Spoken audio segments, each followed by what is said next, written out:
सभी को नमो बुद्धाय, जय भीम। आज हमारे साथ भंते जी हैं, यंग भंते, पढ़े लिखे बनते, एजुकेटेड बनते। भंते जी वंदामी। मंगल हो, सुखी हो। भंते जी अपना नाम, परिचय, पूरा एजुकेशन दो पहले। मेरा नाम भंते आनंद रश्मि जी मैं बहराइच जिले का रहने वाला हूँ। जी मैं इस समय वाराणसी में बीए पाली भाषा से बीए कर रहा हूँ। जी मैं यहाँ मेरठ अशोक बुद्ध विहार, अशोक नगर, नगलतासी, कंकरखेड़ा में रह करके 9th क्लास से इंटर तक यहाँ मैंने पढ़ाई किया है। जी और इस समय मैं बीए कर रहा हूँ पाली भाषा से, संपूर्णानंद संस्कृत विश्वविद्यालय से। जी और अभी यहाँ अशोका बुद्ध विहार, अशोक नगर में प्रवज्जा शिविर का कार्यक्रम होगा। आज से शुरुआत है। जी तो इसमें प्रवज्जा के बाद सबसे पहले यहाँ पर लोगों को बुलाया जाता है, एकत्रित करके प्रवज्जा दी जाती है। प्रवज्जा में सामनेर बनाकर उन्हें शिक्षित किया जाता है कि धर्म का प्रचार प्रसार कैसे हो। जी धर्म को पढ़ाया जाता है, उन्हें सिखाया जाता है और पूरी तरीके से शिक्षित किया जाता है। जी भंते जी, बनारस के अंदर तो ज़्यादा लोग आते होंगे पढ़ाई के लिए नहीं? जी, हमारे यहाँ पाली भाषा का बहुत कम असर है, क्योंकि उर्दू बरकरार रखी हुई है, पंजाबी बरकरार है, जी। हिंदी बरकरार है, तो पाली भाषा का जैसे कि सभी भाषाओं को लोग अपना अपना भाषा बना लिए, पाली भाषा को नष्ट कर दिया गया। जी जी इसको दोबारा से विदेशों से ला करके यहाँ फिर से स्थापित किया गया और दोबारा से इसका प्रचार प्रसार शुरू हुआ है। जी जी क्योंकि अभी बहुत कम है, लेकिन कुछ यूनिवर्सिटी में, कुछ कॉलेजों में, विद्यालयों में पाली भाषा का पूर्ण रूप से अनिवार्यता से दे दिया गया है। कुछ विभाग लागू कर दिए गए हैं, जैसे संपूर्णानंद संस्कृत विश्वविद्यालय है, BHU है, अब आपके यहाँ सुभारती यूनिवर्सिटी है, दिल्ली यूनिवर्सिटी है, लखनऊ यूनिवर्सिटी में। यहाँ इन यूनिवर्सिटियों में पाली भाषा का पूर्ण रूप से अध्ययन कराया जाता है। जी इसमें BA से लेकर PhD तक भी शिक्षा दी जाती है। तो बंते जी पहले ये बताइए, भिक्षु बनकर कैसा जीवन लग रहा है? भिक्षु बन के जीवन अच्छा है, सुखमय भी है।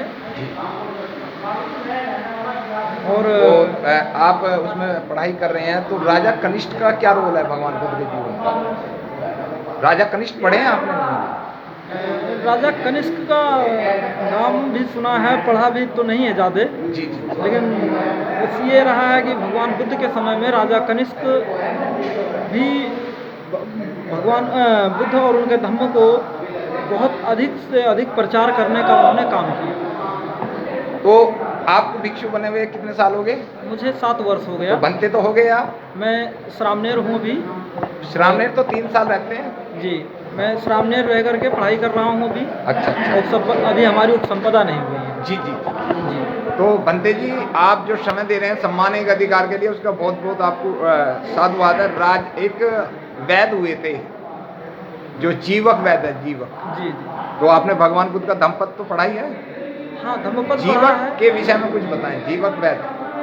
देखिए, जीवक वैद्य थे और एक वैद्य और भी थे। जी बताओ। चक्षुपाल। अच्छा। उनका पहला नाम जीवक ही था। जी उनका क्या था कि उनके जीवन में जब वो वैद्य थे, उस समय वो बहुत ही अच्छी दवाएं करते थे।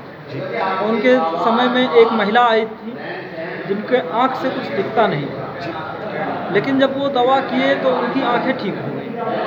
आँख जब ठीक हो गई, लेकिन उनकी एक शर्त थी कि जब भी आपकी आँख ठीक हो जाती है तो आप से हमारा एक रिश्ता जोड़ेंगे, जो शादी विवाह का संबंध होता है, वो रिश्ता जोड़ने का उन्होंने उनसे वचन लिया। जी लेकिन जब आंखें ठीक हो गई तो उस महिला ने उन्हें इनकार कर दिया। जी तब उन्होंने कहा कि ऐसा है कि अब ये तो मेरा अपमान है कि आप अपने वचन का वो निर्वाह नहीं करते, पालन तो कीजिए। अभी थोड़ी सी कमी रह गई है, जिससे आपके आँख में अभी भी दिक्कत आ सकती है। जी तो मैं दूसरी दवा देता हूँ, उसको आप डालिए, जिससे कि आपको दिखने लगे। और वो दोबारा से आँख को उन्हें पूरी तरीके से अंधा कर दिया। जी इसी क्रम में जब वो भगवान बुद्ध के समय में आए तो वो चक्षुपाल नाम से जाने गए। चक्कुपाल। भिक्खु चक्खुपाल नाम से। चक्कुपाल। वो अरहत भिक्खु हुए, लेकिन वो जब चलते थे, टहलते घूमते थे, तो उनके पैरों के नीचे बहुत सी चींटियाँ और भी जीव जंतु आकर के और मर जाते थे। लोगों ने उनका विरोध किया कि यदि चक्कुपाल अरहत हैं तो फिर ये जीवों की हत्या क्यों कर रहे हैं। इस बात को लेकर के लोग भगवान बुद्ध के पास गए और बोला कि भगवान, चक्कुपाल जो अरहत भिक्खु हैं वो बहुत ही पाप कर रहे हैं, वो अपने पैरों से जीव जंतुओं को मार रहे हैं। भगवान बुद्ध ने कहा कि ये इनके पूर्व जन्मों का कर्म है, कि वो अरहत तो हैं लेकिन दोनों आँख से अंधे हैं। दोनों आँख से अंधे होने का ये है कि जब ये वैद्य थे तब इन्होंने एक औरत का आँख को छीन लिया। ठीक तो किया पहले, लेकिन बाद में छीन लिया, यानी कि उन्हें फिर से आँख से अंधा कर दिया। इसलिए ये इस जन्म में भी अंधे हैं। और बनते जी, बुद्धिज्म में पुनर्जन्म है? पुनर्जन्म, ये जैविक जो कथाएं हैं ये जी। भगवान बुद्ध की जो सुनाई जाती हैं, ये पुनर्जन्म नहीं होता यदि, तो भगवान बुद्ध क्यों? तो 27 बुद्धों का नाम तो लोग नहीं जानते। 28 बुद्ध हैं, 27 नहीं। 28वें बुद्ध सम्यक संबुद्ध हो गए जी उससे पहले 27 बुद्ध हुए, जी।